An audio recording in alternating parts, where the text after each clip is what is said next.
Para tratar sobre a questão do estupro, eu vou usar um texto muito polêmico que está em Deuteronômio, capítulo 22, dos versos 23 ao verso 29. Você vai estar lendo aí na sua casa. Para esse vídeo aqui não ficar muito longo, pause, abra sua Bíblia e leia, para de ser preguiçoso. Nós podemos dividir aqui em 3 partes. A primeira parte, o versículo 23 e 24, fala de um estupro entre 2 adultos comprometidos, com consentimento, violam uma forte instituição de Deus, que é o casamento, que Deus tem uma raiva terrível de divórcio, e ambos são punidos. Ok, algo justo. Na segunda parte, que é o verso 25, nós temos uma mulher comprometida, que é estuprada, e o seu estuprador, ele é condenado à morte. No versículo 28 ao 29, nós temos um estupro. O estuprador parece sair ileso, tendo apenas que pagar o dote por ela e sendo obrigado a se casar com essa mulher. Ou seja, a mulher é estuprada, humilhada e ainda é obrigada a se casar com um monstro desses? Como assim? É isso que nós vamos estar explicando aí. A primeira coisa que nós devemos destacar no texto é que está dizendo que ambos foram descobertos no erro e não que o homem foi descoberto sozinho. Uma interpretação válida é que o homem seduziu essa mulher e logo ela cedeu. Não foi algo tipo o homem pegou a mulher à força, levou para um beco e cometeu o ato. Não. Ele primeiro seduziu, teve uma lábia ali, a mulher se deixou levar por essa lábia, só que daí aconteceu o ato. Uma segunda coisa, nós destacarmos aqui essa pressão, essa sedução do homem, ela não pode ser caracterizada como um estupro, por exemplo, que nós entendemos hoje. É um segundo ponto. Outra coisa, existia este casamento praticamente forçado aqui, porque na cultura dessa época, uma mulher que tivesse a sua primeira relação sexual ficaria muito difícil ou praticamente impossível dela conseguir um marido, porque virgindade era uma coisa muito zelada na época, era uma coisa muito importante. Então nenhum homem mais iria querer essa mulher. Então eles viam que a única saída, a única solução seria casamento forçado, até para a mulher não se ferrar, digamos assim, financeiramente, para ela ter algum direito, alguma valia. Infelizmente, uma solução que não é boa, mas que talvez evitaria uma coisa até pior no futuro.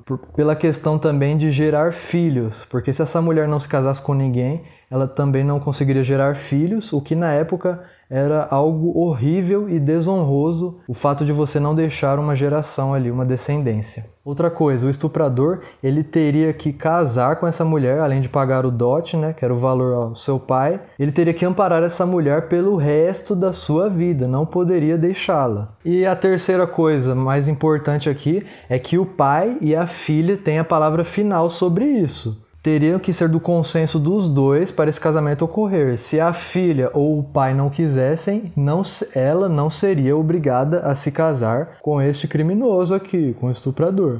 Bom, a segunda parte agora, as mulheres como prisioneiras de guerra. Você lembra daqueles textos em que os israelitas ou qualquer povo entravam na cidade dos seus rivais, matavam todos os homens e ali estupravam as mulheres ou levavam elas como prêmios de guerra. E isso é bem comum na cultura antiga, onde tinham várias guerras entre povos, enfim. E essa passagem nós vamos usar Deuteronômio, capítulo 21, do versículo 10 ao verso 14.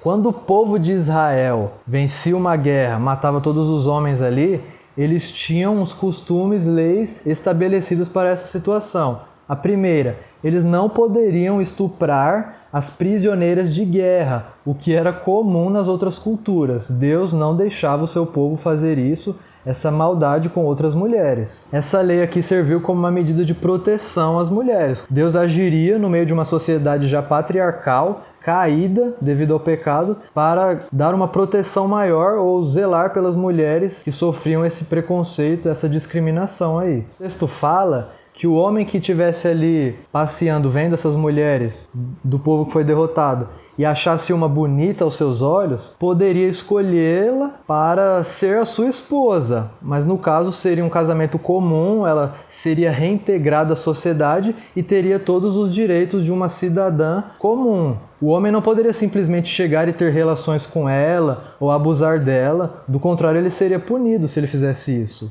Outra coisa, nos prisioneiros de guerra tinham homens também, isso é fato. As mulheres tinham muito mais chances de ser reintegradas à sociedade, de ter uma vida comum, o que não era possível para os prisioneiros de guerra. Então aqui nós temos uma certa vantagem para as mulheres, porque os homens não eram reintegrados à sociedade. Provavelmente não, muito provavelmente eles virariam escravos ou seriam mortos, o que não é o caso das mulheres, que não podiam ser estupradas, maltratadas e etc. Bom, o que seria o dote? O dote nada mais é do que um valor que o pai do noivo dá para o pai da noiva, acontecendo o casamento ali, o que correspondia a vários anos de salário. O que acontece é que os ateus aí na internet, eles comparam esse valor, como se, por exemplo, uma pessoa estivesse comprando um cavalo ou uma mula. Não entendem nada do dote no Antigo Testamento. O dote, ele era uma forma de o homem mostrar que as suas intenções para com aquela donzela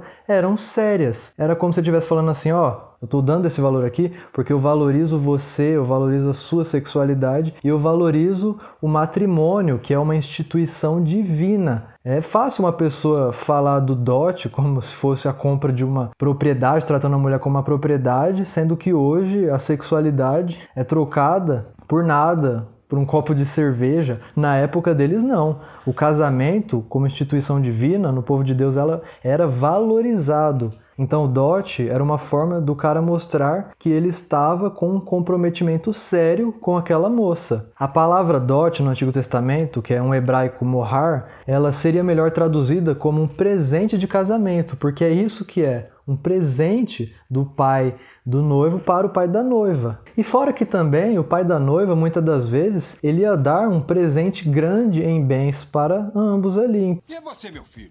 Senhor Barnett, eu sou o Red. Tá fazendo o que aqui? Vim buscar a Megan. O quê? Vim buscar a Megan.